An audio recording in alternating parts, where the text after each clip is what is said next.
ಆತ್ಮೀಯ H16 news ಅರ್ಥಾತ್ ಥೇ ಸೀತಾರಾಮ್ ನ್ಯೂಸದ ವೀಕ್ಷಕರೇ, ನಾನು ನಿಮ್ಮವ ಎಂ ಆಯುಧ ಮಲ್ಲಪ್ಪ ಜೊತೆವರು. ತಾವು ಈಗ ಸುದ್ದಿಗಳ ಲೋಕಕ್ಕೆ ಎಂಟ್ರಿ ಬಿಡ್ತಾ ಇದ್ದೀರಿ.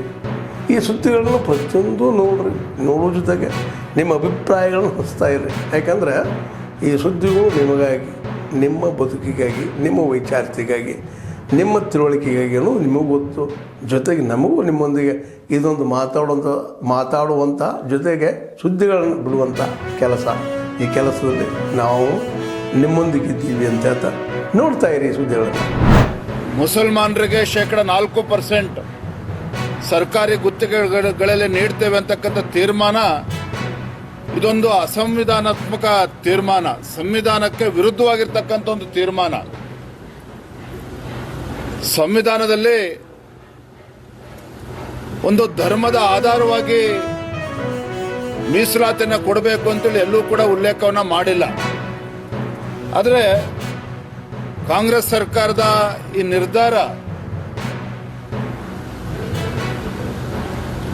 ಧರ್ಮಗಳ ಮಧ್ಯೆ ವಿಷಬೀಜವನ್ನು ಬಿತ್ತಕ್ಕಂಥ, ಒಂದು ಒಡಕನ ಮೂಡಿಸ್ತಕ್ಕಂಥ, ಒಂದು ಕಂದಕವನ್ನು ಮೂಡಿಸ್ತಕ್ಕಂಥ, ಒಂದು ದುಸ್ಸಾಹಸಕ್ಕೆ, ಒಂದು ಕುತಂತ್ರಕ್ಕೆ, ಒಂದು ಷಡ್ಯಂತ್ರಕ್ಕೆ ರಾಜ್ಯದ ಮುಖ್ಯಮಂತ್ರಿಗಳು ಕೈ ಹಾಕಿರ್ತಕ್ಕಂಥದ್ದು ದುರ್ದೈವ. ಇದು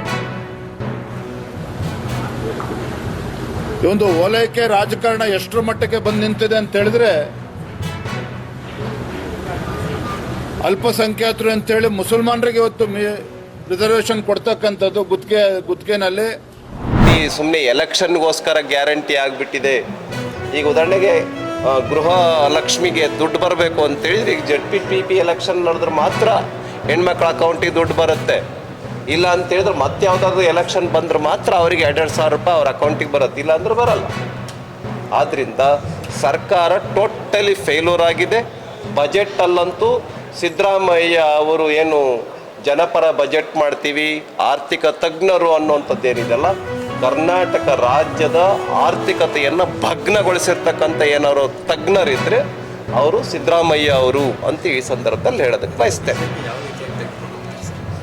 ನಾವೀಗ ಸದನದಲ್ಲಿ ದಿನನಿತ್ಯ ಹೋರಾಟ ಮಾಡ್ತಾ ಇದ್ದೀವಿ, ಚರ್ಚೆ ಮಾಡ್ತಾ ಇದ್ದೀವಿ. ನಮ್ಮ ರಾಜ್ಯದ ಆರ್ಥಿಕತೆಯನ್ನು ಸಂಪೂರ್ಣವಾಗಿ ಭಗ್ನ ಮಾಡಿರ್ತಕ್ಕಂಥ ಆರ್ಥಿಕ ತಜ್ಞ ಯಾರಪ್ಪ ಅಂತ ಹೇಳಿದ್ರೆ ಸಿದ್ದರಾಮಯ್ಯ. ಈ ಪ್ರತಿಭಟನೆ ರಾಜ್ಯಾದ್ಯಂತ ಮಾಡ್ತಾ ಇದ್ದೀವಿ. ಸದನದ ಮುಗಿದ ಮೇಲೆ ಇಡೀ ರಾಜ್ಯಾದ್ಯಂತ ನಾವು ಒಂದು ಅಭಿಯಾನವನ್ನೇ ತೆಗೆದುಕೊಳ್ತಾ ಇದ್ದೀವಿ. ಹೆಂಗೆ SC/STಗಳ ಹಣವನ್ನು ಸಾವಿರಾರು ಕೋಟಿ ರೂಪಾಯಿ, 7,000 ಕೋಟಿ ಬಿಟ್ಟು 42,000 ಕೋಟಿನಲ್ಲಿ ಹೆಂಗೆ ಬೇರೆಯವರಿಗೆ ಹಣ ಕೊಟ್ಟಿದ್ದಾರೆ ಗ್ಯಾರಂಟಿ ಯೋಜನೆಯಲ್ಲಿ ಅಂಥೇಳಿ ದೊಡ್ಡ ಅಭಿಯಾನವನ್ನು ನಾವು ತೆಗೆದುಕೊಳ್ತೀವಿ.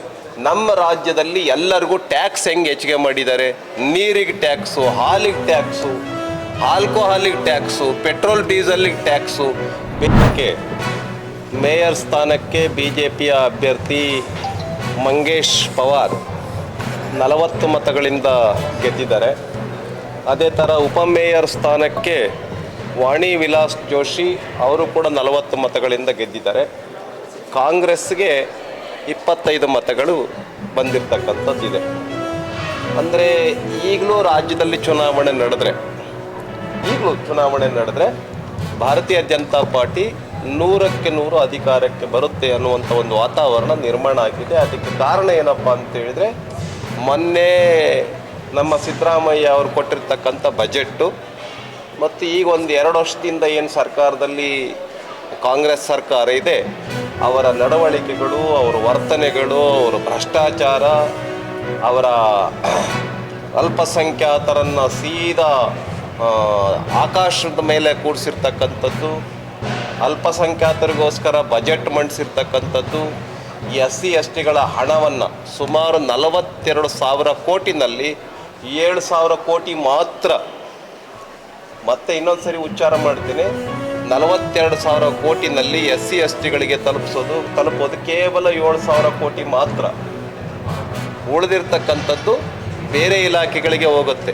SC/STಗಳಿಗೆ ಘೋರ ಅನ್ಯಾಯ ಈ ಸರ್ಕಾರದಲ್ಲಿ ಆಗ್ತಾ ಇದೆ. ಇದನ್ನು SC/STಗಳ ಬಂಧುಗಳು ಅರ್ಥ ಮಾಡ್ಕೊಳ್ಬೇಕು ಅಂತ ಈ ಸಂದರ್ಭದಲ್ಲಿ ನಾನು ಹೇಳೋದಕ್ಕೆ ಬಯಸ್ತೇನೆ. ಆತ್ಮೀಯರೇ, ಎಲ್ಲ ಸುದ್ದಿಗಳನ್ನು ನೋಡಿದ್ರಲ್ಲ, ಏನು ಅನಿಸ್ತು ನಿಮಗೆ? ಇದರಲ್ಲೇ ನಿಮಗೆ ಲೈಕ್ ಆಗಿರ್ಬೋದು, ಡಿಸ್ಲೈಕು ಆಗಿರ್ಬೋದು, ಕಾಮೆಂಟ್ ಬೇಡಪ್ಪ ಅಂತೂ ಅನಿಸಿರ್ಬೋದು, ಕಾಮೆಂಟ್ ಮಾಡಬೇಕಪ್ಪ ಅನಿಸ್ಬೋದು, ಶೇರ್ ಮಾಡಬಾರ್ದಪ್ಪ ಅನಿಸಿರ್ಬೋದು, ಅದು ಮಾಡಬೇಕು ಅನಿಸಿರ್ಬೋದು. ಏನಾದರೂ ಆಗಲಿ ಶೇರ್ ಮಾಡ್ತಾಯಿರಿ, ಈ ನ್ಯೂಸ್ಗಳನ್ನ ಹಂಚ್ತಾ ಇರಿ, ಜೊತೆಗೆ ಇದಕ್ಕೆ ಸಬ್ಸ್ಕ್ರೈಬ್ ಆಗ್ತಾಯಿರಿ ಅಂತ ಹೇಳ್ತಾ H16 ನ್ಯೂಸ್ ಅರ್ಥಾತ್ ಹೇ ಸೀತಾರಾಮ್, ಇದು ಸತ್ಯದ ಕೈಗೆ ನಡಿ. ವಂದನೆಗಳು.